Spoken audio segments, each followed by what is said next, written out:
A good teacher can inspire hope, ignite the imagination, and instill a love of learning. नमस्कार, मैं हूं आपके साथ संध्या जोशी और आप सभी का बहुत बहुत अभिनंदन करती हूं आपके अपने पसंदीदा कार्यक्रम में, जिसका नाम है त्रिनेत्र भाग्य, जहां बदलती हैं आपके भाग्य की रेखा। कहा जाता है एक गुड टीचर यानी कि हमारे गुरु हमें बहुत कुछ सिखाते हैं और उनसे हम बहुत कुछ सीखते भी हैं। आज हम बात करेंगे एक ऐसे गुरु की यानी कि बृहस्पति देव की, कि जब बृहस्पति देव की पूजा उपासना की जाती है तो कैसे बृहस्पति देव अपने बच्चों की हर मनोकामनाओं को पूर्ण करते हैं। तो कैसे हम प्रसन्न कर सकते हैं बृहस्पति देव को, कैसे उस गुरु का हमें आशीर्वाद मिल सकता है, ये सारी बातें जानेंगे आज के इस विशेष कार्यक्रम में। लेकिन हम ये बात भी जानते हैं कि आप अपने व्यापार के बारे में जानना चाहते हैं, दाम्पत्य सुख के बारे में जानना चाहते हैं कि कैसे घर में सुख समृद्धि बनी रहे। सभी जानकारी अगर आप प्राप्त करना चाहते हैं तो दिए गए नंबर्स पर आप संपर्क कर सकते हैं। तो चलिए बिना देर करे आज के इस कार्यक्रम की शुरुआत करते हैं। आज इस विशेष कार्यक्रम में मेरे साथ एक बार फिर से स्टूडियो में मौजूद हैं विश्व विख्यात ज्योतिष आचार्य पुष्पेंद्र शास्त्री जी। तो बिना देर करे उनका स्वागत करते हैं। आचार्य जी बहुत बहुत स्वागत। राधे राधे जी। राधे राधे। दिन की शुरुआत अच्छी हो तो कहते हैं मंत्र उच्चारण करना चाहिए।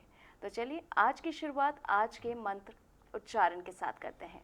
जी आचार्य जी। सर्व मंगल मंगले शिवे सर्वाधि साधिके शरण्ये त्र्यंबके गौरी नारायणी नमोस्तुते।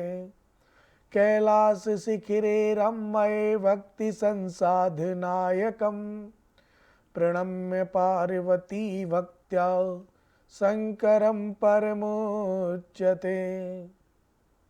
जी, तो सर्व मंगल मांगले शिवे सर्वार्थ साधिके शरण्ये त्र्यंबके गौरी नारायणी नमोस्तुते। इस मंत्र के साथ माँ की उपासना करते हुए आज के कार्यक्रम का शुभारंभ करते हैं। आज आचार्य जी से जानते हैं कि किस प्रकार से बृहस्पति देव गुरु बृहस्पति की हमारे ऊपर अनुकंपा बनी रहे, कैसे हम अपनी हर मनोकामनाओं को पूर्ण कर सकें, कैसे उन्हें प्रसन्न कर सकें। आइए आचार्य जी से जानते हैं। जी आचार्य जी, जब हमारी कुंडली में गुरु बृहस्पति देव का साथ नहीं होता या हमारा कमज़ोर होता है गुरु, तो कैसे उन्हें खुश किया जा सकता है, कैसे उन्हें प्रसन्न किया जा सकता है। जी देखिए, शास्त्रों में लिखा है कि एक के साधे सब सधे, सब साधे सब जाए। हमारा एक नियम होता है शास्त्रों का कि एक की उपासना करने से, एक का को इष्ट बनाने से सभी देवता प्रसन्न हो जाते हैं।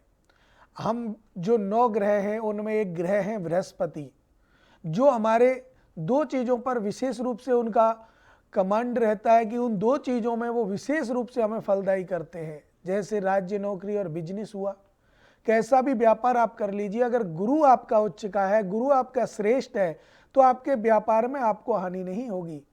या कोई नौकरी आप करते हो, अगर उसमें गुरु की दशा आपकी अच्छी है या गुरु की महादशा चल रही है, गुरु उच्च का बैठा है, अपने स्वग्रही होके बैठा है, तो भी उसका कोई मुकाबला नहीं कर सकता।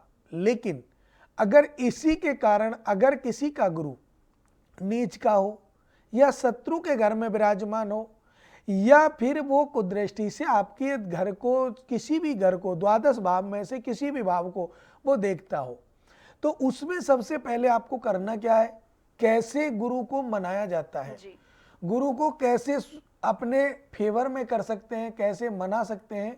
तो इसका सार अपने अपने विचार से अलग अलग आचार्यों ने अलग अलग बताया है। किसी भी प्रकार से मान लीजिए आप दाल, पीली दाल दान करने से भी गुरु को मना सकते हैं, पीले वस्त्र पहनने से भी गुरु को मनाया जा सकता है, पीले वस्त्र दान देने से भी मनाया जा सकता है। तो अलग अलग प्रकार से हम अपने गुरु को मना सकते हैं। जो बृहस्पति गुरु है उनको मना सकते हैं।